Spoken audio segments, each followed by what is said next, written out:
ان کو تو یہ پتہ ہی نہیں ہے کہ بھائی راؤ کو تو پرائم منسٹر کی اتنی ہمت نہیں ہے کہ وہ راؤ کو کر سکے، کیونکہ پرائم منسٹر کو بھی باہر سے آرڈر ہے کہ راؤ کا ہاتھ نہیں لگانا ہے۔ ہوا یہ کہ جب یہ قاضی صاحب نے کر دیا تو یہ سلیم واحدی صاحب ڈی آئی جی کراچی تھے اس وقت، جو ایڈیشنل آئی جی کراچی کی پوسٹ ہے اس وقت ڈی آئی جی کراچی کہلاتا تھا۔ تو سلیم واحدی نے آرڈر نکالا، کتنا عوامی پریشر بھی آ رہا ہے اور یہ غلطی تو ہوئی ہے راؤ سے، تو راؤ کو انہوں نے جو نا اس کو تھانے سے ہٹا دیا اور دوسرے افسر کو posting they the.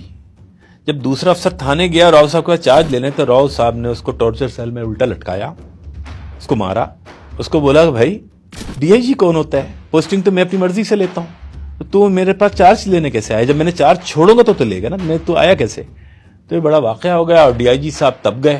D I جی صاحب نے بولا بھائی راؤ کے خلاف تو بڑی کارروائی ہو جائے، کیونکہ راؤ نے تو حکم ماننے سے، یعنی فورس کے اندر تو اصول ہے نا کہ افسر کا حکم ماننا ہے، چاہے غلط حکم ہو افسر کا ماننا ہے۔ یہاں پہ تو راؤ صاحب نے سلیم واحدی جیسے شخص کو کراس کر دیا۔ یہ جنگ چل رہی تھی، اس زمانے میں نواز شریف صاحب کی گورنمنٹ تھی۔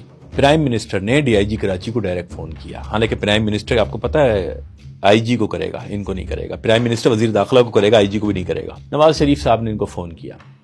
نواز شریف صاحب نے ان سے سلیم واحدی سے کہا کہ آپ نے جو آرڈر نکالا ہے راؤ کے خلاف وہ واپس لے لیجیے۔ سلیم واحدی نے بولا کہ ڈی آئی جی ہوں میں، وہ ایک سب انسپیکٹر ہے، آپ مجھے ایک سب انسپیکٹر کے حکم ماننے کو دیتے ہیں اور میری کوئی عزت نہیں ہے، میرا کوئی آرڈر نہیں ہے کہ اس نے فورس میں اوبے نہیں کیا میرے بات۔ میں مقصد یہ ہے کہ میں ریزائن دے سکتا ہوں لیکن میں جو ہے نا اپنا حکم واپس نہیں لے سکتا۔ نواز شریف نے بولا کہ صحیح ہے واحدی صاحب، پھر آپ اپنا ریزائن دے دیجیے۔ تو سلیم واحدی کو ڈی آئی جی کراچی کا عہدہ چھوڑنا پڑا، راؤ انوار کو وہ ہٹا نہیں سکے ایس ایچ شپ سے، تو اس کے خلاف کارروائی نہیں کر سکے۔ تو آپ یہ نہ سمجھیں کہ صرف زرداری صاحب سپورٹ کرتے تھے یا پیپلز پارٹی سپورٹ کرتی تھی، راؤ کے خلاف کوئی بھی نہیں جا سکتا، چاہے کوئی بھی تنظیم ہو، جو جائے گا نقصان اٹھائے گا۔